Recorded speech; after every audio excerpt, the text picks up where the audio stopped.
Hello again.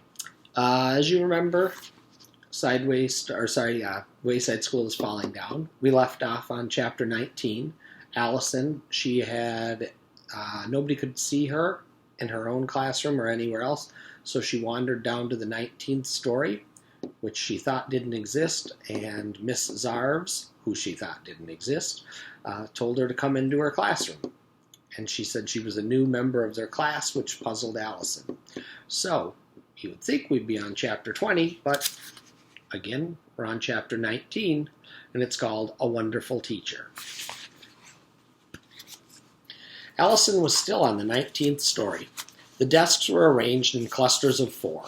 Allison sat at a cluster with a girl named Virginia, a boy named Nick, and a boy named Ray. But Virginia looked old enough to be her mother, and Nick looked like he should be in high school.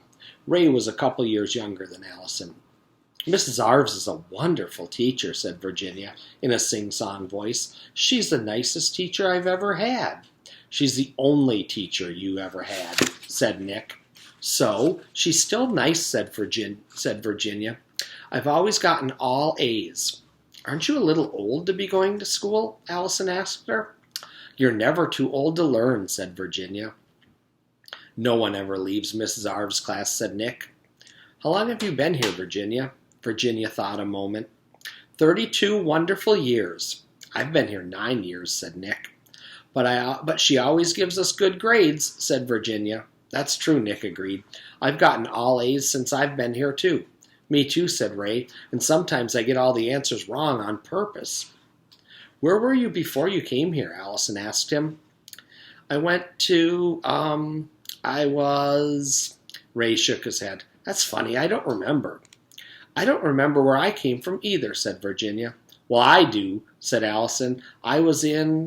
But suddenly she couldn't remember either. Then it came to her. Mrs. Jewell's class. And Rondi was in class, and Jason, and Dana, and Todd. She named every member of the class, including all 3 Erics. She didn't want to forget where she came from. If I forget where I came from, I might never get back, she thought.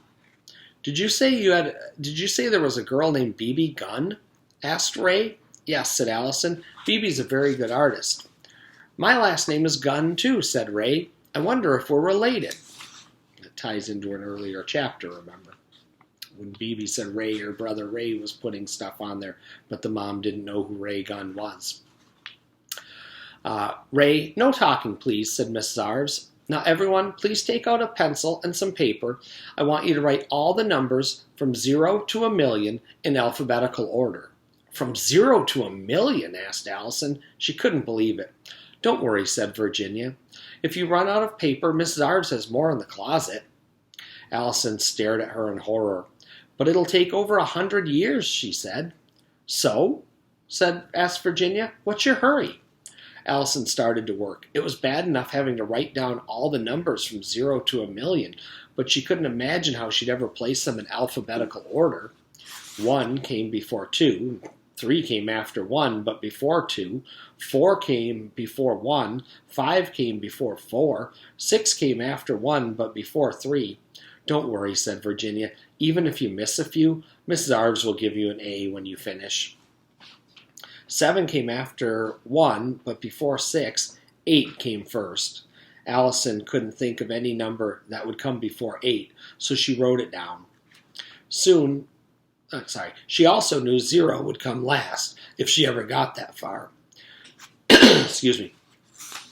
But by then she'd be older than Virginia. I'll talk to Louis at recess, she thought. He'll save me. When's recess? She asked. There's no recess, said Ray. We're not allowed out of the classroom. But what if you have to go to the bathroom? What's a bathroom? Asked Virginia. We don't eat either, said Nick. We just work all the time. But we never have any homework, Virginia said cheerfully. That's because we never go home, said Nick. We get a 2-minute break every 11 hours. But don't worry, said Virginia. Mrs. Arves always gives us good grades. Mrs. Arves walked around the room checking everybody's work. Excellent, Ray, she said. Very good, Virginia. You're doing wonderfully, Allison. You get an A for the day. Big deal, thought Allison.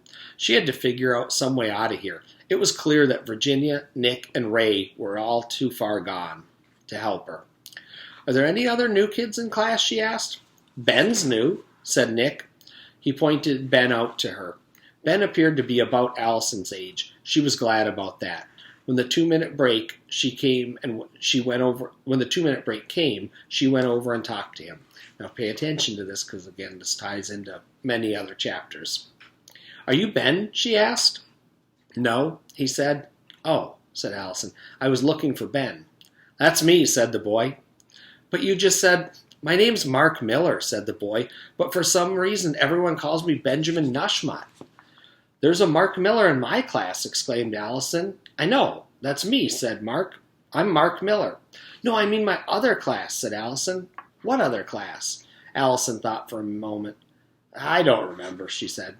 After putting the numbers in alphabetical order for 11 hours, her brain had turned to spaghetti. "Time's up," said Mrs. Arves. "Everyone back to work." And that's where we'll stop for now at, surprise, Chapter 19, Forever is Never. All right, we'll pick up Allison's adventures on the 19th story in just a moment. See you around.